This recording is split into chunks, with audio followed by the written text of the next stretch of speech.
Hi friends, welcome to my channel. இன்றைக்கி நம்ம சேனலில் வீடியோ போட்டு ரொம்ப நாள் ஆச்சுன்னு நினைக்கிறேன். நிறைய வருஷமே ஆயிடுச்சு. ஸோ இப்போ நியூவாக நம்ம வீடியோ போட ஸ்டார்ட் பண்ணியிருக்கோம்.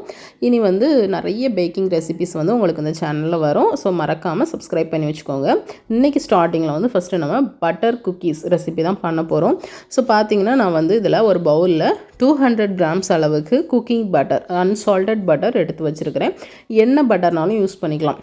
ஸோ நம்ம இன்றைக்கி எதுவுமே பீட்ரு எதுவுமே இல்லாமல் சிம்பிளாக எப்படி பண்ணுறது தான் பார்க்க போகிறோம். ஸோ நான் கை யூஸ் பண்ணி தான் மிக்ஸ் பண்ணுறேன்.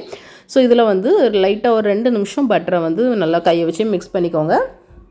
அதுக்கப்புறமா இதில் ஒரு 100 கிராம்ஸ் அளவுக்கு powder sugar, 100 gram powder sugar நல்லா பவுடர் பண்ணி இதில் ஆட் பண்ணியிருக்கிறேன். ஸோ சேர்த்து அதையும் 2 நிமிஷம் நல்லா மிக்ஸ் பண்ணிவிட்டு அதுக்கப்புறமா ஒரே ஒரு முட்டை, சின்ன முட்டையை எடுத்துக்கோங்க. அப்போ நல்லாயிருக்கும். அதையும் சேர்த்து நல்லா மிக்ஸ் பண்ணி எடுத்துக்கலாம்.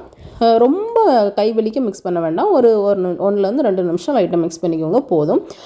ஸோ அடுத்தால இதில் பாதாம் மிக்ஸ் நான் ஆட் பண்ணியிருக்கிறேன். ஜஸ்ட் ஒரு கலருக்காக, ஒரு ஃப்ளேவரும் இருக்கும். இது ஆப்ஷனல் தான், சேர்க்கணும்னு இல்லை. அதுக்கப்புறமா 1 டீஸ்பூன் வெனிலா பவுடர் சேர்த்துருக்கேன். உங்கள்கிட்ட வெனிலா எசன்ஸ் இருந்தால் நீங்கள் அது கூட சேர்த்துக்கலாம். அதுக்கப்புறமா அதையும் சேர்த்து மிக்ஸ் பண்ணதுக்கப்புறமா ஒரு 1/4 கிலோ அளவுக்கு கோதுமை மாவு நான் சேர்த்துருக்கிறேன். நம்ம வீட்டுக்கு செய்கிறதுனால நான் கோதுமை மாவு சேர்த்துருக்கிறேன். உங்களுக்கு தேவைன்னா நீங்கள் மைதா மாவு கூட சேர்த்துக்கலாம். ஸோ கோதுமை மாவு நம்ம சேர்த்ததுக்கப்புறமா ஒரு 3 to 4 மினிட்ஸ் நல்லா மிக்ஸ் பண்ணிக்கோங்க. ரொம்ப வேகமாக மிக்ஸ் பண்ணணும் வேண்டாம், சும்மா நார்மலாக மிக்ஸ் பண்ணி எடுத்துக்கோங்க. ஸோ இதோட கன்சிஸ்டன்சி பார்த்திங்கன்னா நம்மளுக்கு ஒரு கொஞ்சம் லூஸாக, ஒரு அதிரசம் மாவு இருக்கு இல்லையா, ஸோ அந்த மாதிரியான ஒரு கன்சிஸ்டன்சியில் இருக்கும். நல்லா சாஃப்டாக கொஞ்சம் லூஸாக அந்த மாதிரி இருக்கும். ஸோ பைப்பிங் பண்ணுறதா இருந்தாலும் நம்மளுக்கு கொஞ்சம் ஈஸியாக இருக்கும். நம்ம பைப்பிங் பண்ணி எடுக்கிறதா இருந்தால் வேணால் லைட்டாக மில்க்கோ இல்லை தண்ணியோ தொளிச்சு இன்னும் கொஞ்சம் லூஸ் பண்ணிக்கிட்டோம்னா கொஞ்சம் ஈஸியாக இருக்கும். ஏன்னா இது கொஞ்சம் கஷ்டமாக தான் இருக்கும். பைப்பிங் பண்ணும்போது கொஞ்சம் ஹார்டாக அந்த மாதிரி தான் இருக்கும். ஸோ நான் இதை ஃபஸ்ட்டு ஒரு பைப்பிங் பேக்கில் ஆட் பண்ணியிருக்கிறேன். இதுக்கு ஷெல் நாசில் அப்படிங்கிற ஒரு நாசில் எடுத்துருக்கிறேன். ஸோ இதை வச்சு நம்ம ஒரு சின்ன டிசைன் மாதிரி இந்த மாதிரி ப்ரெஸ் பண்ணிக்கலாம். இது நம்மளுக்கு பேக் ஆகி வரும்போது ஒரு ஃப்ளவர் டிசைன் மாதிரி கிடைக்கும். ஸோ இந்த மாதிரி ப்ரெஸ் பண்ணி அந்த ட்ரே ஃபில் பண்ணிக்கலாம். நான் இது ஃபில் பண்ணும்போது ஓவன் 150 டிகிரி செல்சியஸ்க்கு ஒரு 10 நிமிஷம் ப்ரீஹீட்டில் போட்டிருக்கிறேன். ஸோ அது ப்ரீஹீட் ஆகிட்டு இருக்கிற டைமில் நான் குக்கீஸ் எல்லாமே ப்ரெஸ் பண்ணி எடுத்துக்கிறேன். ஸோ இது ப்ரெஸ் பண்ணுறதுக்கு எனக்கு கொஞ்சம் கஷ்டமாக தான் இருந்துச்சு. ஸோ கொஞ்சம் கஷ்டப்பட்டு இது பண்ணுற மாதிரி தான் இருந்தது. ஸோ வேணால் உங்களுக்கு லைட்டாக லூஸ் ஆக்கிட்டு தண்ணி ஏதாவது தெளித்து கொஞ்சம் லைட்டாக லூஸ் பண்ணி இந்த மாதிரி பண்ணலாம். ஸோ நெக்ஸ்ட் பார்த்திங்கன்னா நம்ம கட்டை எதுவுமே இல்லாமல் பண்ணுறதுக்காக இந்த மாதிரி கொஞ்சமாக பேட்டர் 2 பட்டர் பேப்பருக்கு சென்டரில் வச்சு இந்த மாதிரி ஒரே தின்னாக வர மாதிரி பரத்தி எடுத்துக்கிறேன். சைஸ் உங்கள் விருப்பம் தான், தின்னானாலும் சரி கொஞ்சம் திக்காக, அது உங்களோட சாய்ஸில் நம்ம இந்த மாதிரி பண்ணிக்கலாம். ஸோ இதை குக்கி கட்டர் யூஸ் பண்ணி நம்ம என்ன ஷேப் வேணுமோ அந்த மாதிரி கட் பண்ணிவிட்டு ஒரு கொஞ்சம் நேரம் ஃப்ரீசர்லனாலும் சரி ஃப்ரிட்ஜில்னாலும் கொஞ்சம் நிறைய நேரம் வைப்பீங்க அப்படின்னா ஃப்ரிட்ஜில் வச்சுக்கலாம், இல்லைனா ஃப்ரீசரில் கூட வச்சுக்கலாம். நம்மளுக்கு எடுக்கிறதுக்கு ஈஸியாக இருக்கும்.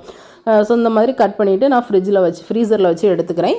ஸோ அந்த குக்கீஸ் நம்ம ஆல்ரெடி வச்சுருக்கோம்ல பைப்பிங் பண்ணி, ஸோ அது பேக் ஆகுறதுக்குள்ளே நம்ம இது கொஞ்சம் ஓரளவுக்கு ஹார்ட் ஆயிரும். ஸோ எடுக்கிறதுக்கு ஈஸியாக இருக்கும்.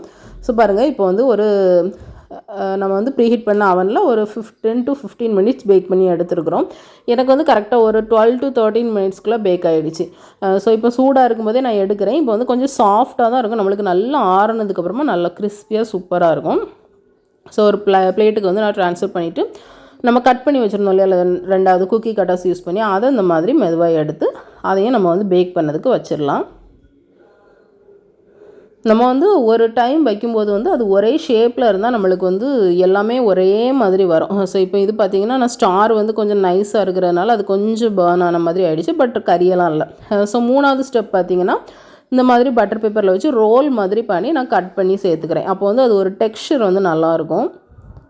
ஒரு ஸ்க்ராப்பர் இந்த மாதிரி வச்சு நம்ம கட் பண்ணி எடுக்கும்போது அந்த இதில் உள்ள டெக்ஸ்சர் பார்த்திங்கன்னா கொஞ்சம் அந்த ஒரு வரியாக இருந்த மாதிரி அது ஒரு டிசைன் நல்லாயிருக்கும்.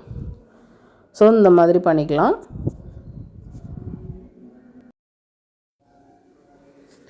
ஸோ இது முடிஞ்சதுக்கப்புறமா நெக்ஸ்ட்டு பார்த்திங்கன்னா பேலன்ஸ் இருக்க பேட்டரை வச்சு இந்த மாதிரி ரோல் பண்ணி ரவுண்டாக உருண்டை மாதிரி பிடிச்சி ப்ரெஸ் பண்ணி வச்சுருந்தேன். ஒரு குட் டே பிஸ்கட் இருக்கு இல்லையா, ஸோ அந்த ஒரு டெக்ஸ்சர் கொண்டு வரதுக்காக இந்த மாதிரி வச்சு அதில் வந்து ஒரு ஸ்மைலி மாதிரி ஒரு கட்டர் யூஸ் பண்ணி கொடுத்துருக்குறேன். ஸோ இது ஒரு டிசைன். ஸோ வந்து நம்ம எப்படி வேணாலும் கொடுத்துக்கலாம், அது வந்து நம்மளோட விருப்பம்தான்.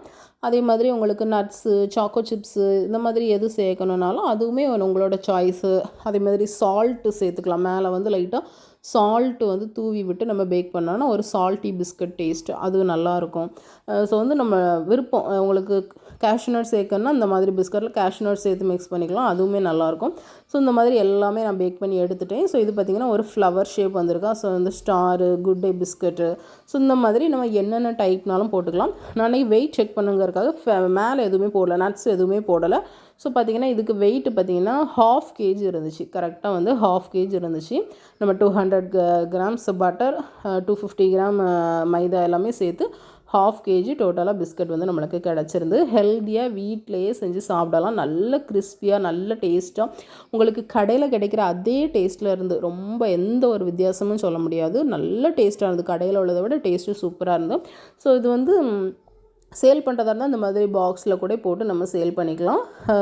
அதுக்கான ப்ரைஸ் வந்து நீங்கள் கால்குலேட் பண்ணி, இப்போ நான் டோட்டல் பார்த்திங்கன்னா ஒரு 170 ருபீஸ் கிட்ட நம்மளுக்கு செலவு வந்துருந்து. ஸோ அதை பொறுத்து நம்ம வந்து ப்ரைஸ் வந்து ஃபிக்ஸ் பண்ணிக்கலாம். வெளியில் சேல் பண்ணுறதா இருந்தால் நீங்கள் மைதா மாவு கூட இதுக்கு பதிலாக ஆட் பண்ணி சேல் பண்ணலாம். ரொம்ப டேஸ்ட்டாக சூப்பராக இருக்கும். கண்டிப்பாக ட்ரை பண்ணி பாருங்கள். இந்த வீடியோ உங்களுக்கு பிடிச்சிருந்தால் நம்மளோட சேனலை லைக் பண்ணி, ஷேர் பண்ணி, சப்ஸ்கிரைப் பண்ணிக்கோங்க. இனி நிறைய வீடியோஸ் வந்து பேக்கிங் ரெசிபிஸ் நம்மளோட சேனலில் வந்துக்கிட்டே இருக்கும். ஸோ கண்டிப்பாக சப்ஸ்கிரைப் பண்ணி வச்சுக்கோங்க.